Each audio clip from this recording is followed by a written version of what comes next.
What up, Cucks? It's your boy, The Hater. And I was watching a video of Chris Van Vliet, whom I like. And I forget who he was interviewing, but basically he asked, he's like, what should we call this era, right? I think it was Sam Roberts or whatever. I could be wrong though. Like, what do you think we should call this era? And I was like, whoa. What era? Wait, we're in a new era of wrestling? What is this era marked by, right? Oh, the Triple H era, the Vince is gone era. It's the same shit. It's the same shit. Let's be real. Either Vince is still pulling the strings or Triple H really has no creativity because he hasn't done anything special, right? The show feels exactly the same. Now, with all that being said, this idea that there's a new era, there is a subtle argument that's made there, right? It's not simply that there's a new era and that's it, right? The implications are that somehow a significant change is happening before our eyes. No significant change is happening before our eyes. I don't recognize the majority of the eras, right? Of course, we have the Attitude Era, which, it was literally called the Attitude Era. Even during the Attitude Era, like the word attitude would appear all over the place, right? It would appear in the intro to Raw. There was a game called WWF Attitude, right? This was the time to be a wrestling fan. Then the Ruthless Aggression Era was not really an era, right?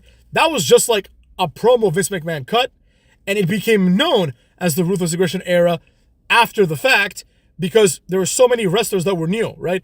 Out of necessity, people like Brock Lesnar, Goldberg, Stone Cold, The Rock, basically I just mentioned like 4 of the biggest wrestling stars of all time. They just left the company, right? Like in like 2 years.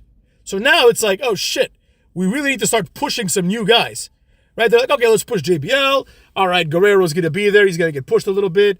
We're going to push Benoit eventually. And then now we have to start thinking about some new guys to push, right? Luckily, they were lucky. They hit the gold mine, Rey Mysterio just came in. Edge was, quote-unquote, getting ready. Cena was going to be a big deal. Orton was going to be a big deal. Batista, right? All of this was encapsulated, of course, by Triple H. He was like the real heart and soul of the Ruthless Aggression Era. Like he was like the guy for the biggest part of that. And with all that being said, we had an era on our hands many years after the fact. They just called that the Ruthless Aggression Era, right? It was just part of wrestling. It wasn't like there was no more Attitude Era, but there was still quite enough attitude. Like John Cena was cutting promos about, like everything that he said, smacking Stephanie McMahon in the ass. Like, this was still like TV 14, right?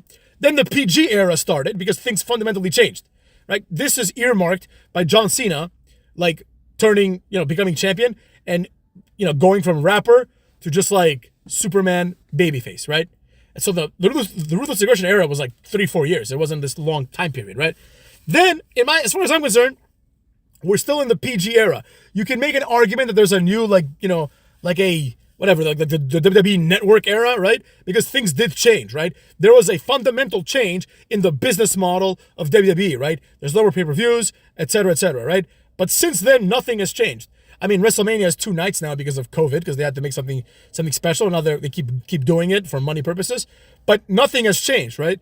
The fact that Cody Rhodes comes out there and says things like short dick energy or whatever, little dick energy that he said to somebody, like that's what Chris Van Vliet said. I don't know. Don't sue me, cucks. And the fact that The Rock dropped the F-bomb, right? That is not enough to call this a new era. And we're still in the era of Kevin Owens and Sami Zayn. We're still in the era of jobbers, right? But if there is going to be a new era, I propose what I just said to be the name. The era of the jobber, right? The era of the cruiserweight. There are people today, right, that are heavyweights that should be cruiserweights. You can go back and you can watch any number. I'll even give you a time period. There was a time period when X-Pac and Road Dogg were a tag team, right? You can take that time period and you can go watch some X-Pac and Road Dogg matches. And you will notice one peculiar thing. You will notice that X-Pac was very, very small, right? At least he looked very, very small compared to like monsters like Bradshaw and Farouk. And, even like obviously Kane, he wrestled a lot with Kane. It was very obvious how small X-Pac was compared to these people, right? But as I Google it, X-Pac is 6'1" and 212 pounds. Let's see how big Seth Rollins is. According to Wikipedia, we're going to compare it like that, right? 6'1", 225 pounds, right? So think about that. Seth Rollins is 10 pounds bigger than X-Pac. X-Pac, who was the light heavyweight champion, the cruiserweight champion, and was often used as cannon fodder for DX when Kane needed to chokeslam someone and lift him up all the way into the sky. That's who X-Pac was, and X-Pac was better than Seth Rollins. Seth Rollins, on the other hand, right, is considered a fully grown wrestler. Like X-Pac would tower over wrestlers like fucking AJ Styles, who I like, right? X-Pac would tower, or at least would look bigger and more substantial, or at least he'd look the same compared to like CM Punk, right? CM Punk is out there beating John Cena. You know what I'm saying? X-Pac was not out there beating Stone Cold, right? Then you look at X-Pac and you look at next to him, you see Triple H, right? And you really start realizing how tiny every wrestler is, right? X-Pac would be a heavyweight today. Val Venis would be a super heavyweight today. The Godfather, who's like 6'7", right? You never thought that the Godfather was this big, large guy, right? You thought he was average, right? But he's a giant motherfucker, right? He just didn't look that big because they put him next to Mark Henry, The Rock, Farouk. So over there, he just looks like a normal guy. He might be a little bit taller than them, but he doesn't look like the monster that he is. If you put Godfather next to Noam Dar and Oro Mensah from The Metaphor, you'd be like, what the fuck? Are these two of Godfather's hoes?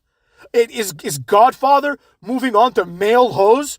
Because they look like tiny little prostitute men compared to the pimp that is Godfather, right? Same thing with Seth Rollins and all these other guys. You know, that's the problem. You look at like Jeff Hardy. I'm going to Google his ass too. Seth Rollins, 6'1". Jeff Hardy. How tall? I bet you he's taller.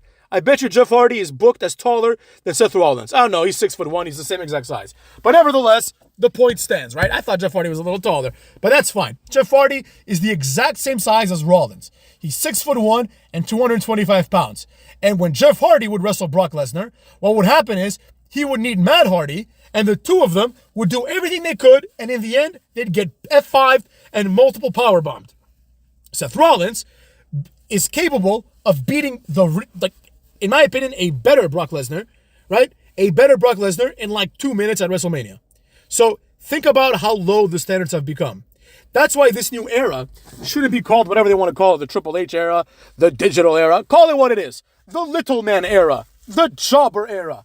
Perhaps an even better name, the era of the mid-carder, right? It's as simple as that. Nobody is good.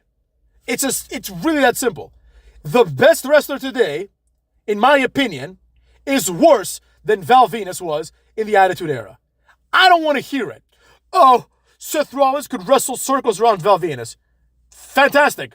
I don't agree, number one. And two, in my opinion, Val Venis was more charismatic. He was better, he was better on the mic, and he would beat the shit out of Seth Rollins in about 30 seconds if this were a real fight. Oh, Seth Rollins does CrossFit. Yeah, Val Venis does porn. What do you think of them apples? Val Venis would beat the shit out of Seth Rollins, right? Godfather would beat the shit out of Gunther. Oh, but Gunther trains Muay Thai. Samoa Joe trains Muay Thai. Samoa Joe's a fat bastard. And if you had him against like Scott Steiner in his prime, like Scott Steiner would tear him apart.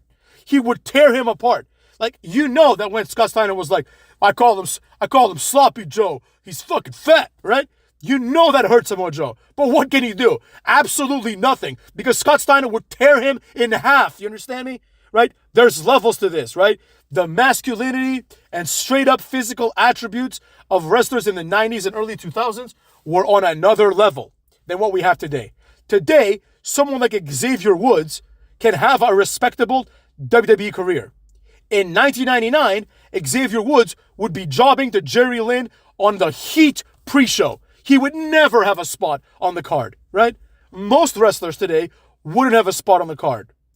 Either because they're not big and strong enough, or because they don't have the charisma, or in most cases, like for example, Karrion Kross, neither. They're neither big enough. Like Karrion Kross is not bigger than Godfather. Let's just make that comparison, right? Look at Karrion Kross, who everyone was jerking off to a few years ago, and look at The Godfather. You tell me one thing that Karrion Kross does better than The Godfather. Absolutely nothing. He does nothing better than The Godfather. He's smaller. He's weaker. The Godfather would probably beat his ass in real life. And on top of all this, as if this weren't enough, The Godfather is 100 times better on the mic and is 100 times more charismatic than Karrion Kross. And you expect me to look at Karrion Kross and say this guy's good? No, motherfuckers, absolutely not. I stick to my high standards, and so should you. And with that being said, get wrecked.